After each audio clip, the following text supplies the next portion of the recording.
ये पहले मान के चलिए कि सिग्नलिंग से कुछ टैंपरिंग हुई है। ओडिशा के बालासोर में हुए भीषण रेल हादसे में एक होश उड़ा देने वाला दावा सामने आया है। बताया गया था कि रेल हादसा सिग्नल में हुई गड़बड़ी के कारण हुआ है, लेकिन अब एक बड़े रेलवे एक्सपर्ट ने जो दावा किया है वो हैरान करने वाला है।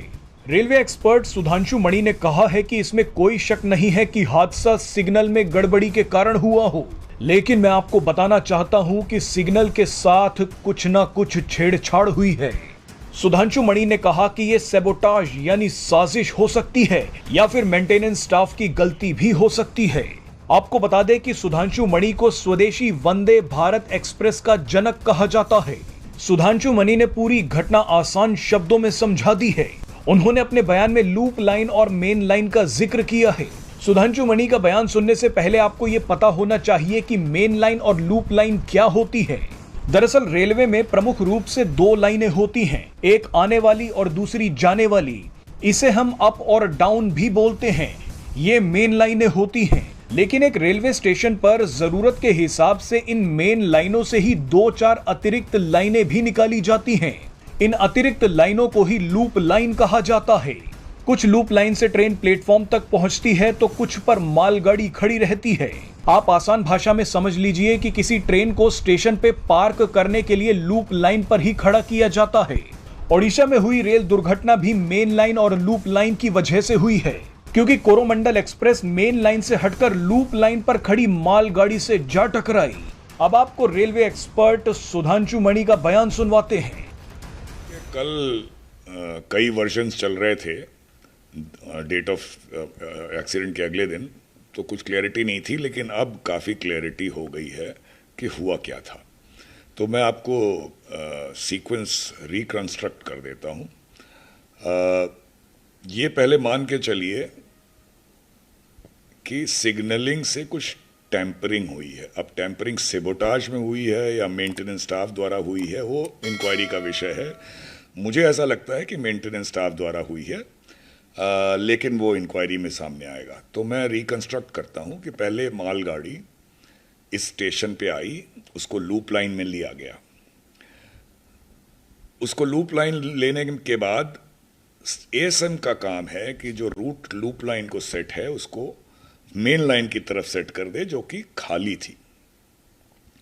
अब उसने ऐसा किया या नहीं किया ये भी इंक्वायरी में पता चलेगा, लेकिन ठीक उसी समय सिग्नलिंग के स्टाफ मेंटेनेंस में मान लीजिए काम कर रहे थे, तो उन्होंने कुछ टैंपरिंग नहीं कहें, उन्होंने अपना शॉर्टकट मेथड लगाया मेंटेनेंस को जल्दी करने के लिए। ऐसा होता है कभी कभी, और उसकी वजह से इंडिकेशन स्टेशन मास्टर को ये मिला कि जो अब रूट है वो मेन लाइन को सेट हो गया है। अब अगर उसने सेट किया और बिना सेट हुए उसे इंडिकेशन मिला तो उसकी गलती नहीं कही जाएगी। अगर उसने सेट नहीं किया और उसके बिना कुछ किए ही ये इंडिकेशन आ गया कि मेन लाइन को रूट सेट हो गया है, तो उसकी कल्पेबिलिटी है। बहरहाल हुआ ये कि रूट जो है लूप लाइन को सेट था और सिग्नलिंग दिखा रही थी कि ट्रेन को मेन लाइन पे जाना है, तो ड्राइवर की कोई गलती नहीं है। ड्राइवर फुल स्पीड 130 किलोमीटर जैसा मैंने सुना है उस पर आया और बजाय मेन लाइन पे जाने के लूप लाइन में चला गया, और उसके बाद या तो वहीं डिरेल हुआ या आगे जाके टक्कर मार के डिरेल हुआ, वो इम्पोर्टेंट नहीं है। उसके बाद इतना बड़ा हादसा, यशवंतपुर ट्रेन भी दूसरी मेन लाइन पे जा रही थी, उसके ज़्यादा कोच निकल गए थे, पर 2-3 कोच उसके भी अफेक्टेड हुए जब ये ट्रेन चारों ओर छितरा गई। तो ये इसमें हुआ है। अब इंक्वायरी में ये रिवील होगा कि ये टैंपरिंग या ये जो शॉर्टकट मेथड ऑफ मेंटेनेंस जो भी कहिए, ये कैसे हुआ, क्यों हुआ, स्टेशन मास्टर के साथ कोल्यूजन में हुआ या बिना उसके कोल्यूजन में हुआ, या एक डिस्टेंट पॉसिबिलिटी है कि कोई सेबोटाज तो नहीं है इसमें, जो मुझे नहीं लगता, लेकिन पॉसिबिलिटी रूल आउट नहीं की जा सकती। एक मोटी बात ये समझिए कि ट्रेन किस रूट पे जाएगी ये ड्राइवर के हाथ में नहीं होता, ये ट्रैक उसको जहाँ ले जाता है वहाँ हो जाता है। और ये सेफ्टी बनी रहे कि एक ही लाइन पे दो ट्रेनें एक साथ नहीं आ जाएं, चाहे स्टेशन में या मेन लाइन में। इसके लिए एक सेट ऑफ इंटरलॉकिंग होती है विच इंश्योर्स कि जो आप सिग्नल जिसको दे रहे हैं और जो रूट सेट कर रहे हैं दोनों में सामंजस्य हो और कॉन्फ्लिक्टिंग नहीं हो।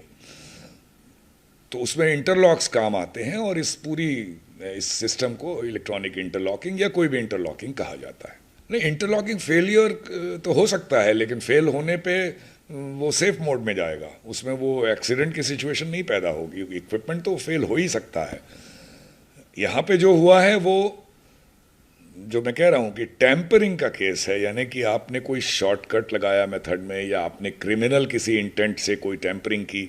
अब ये इन्वेस्टिगेशन में पता लगेगा।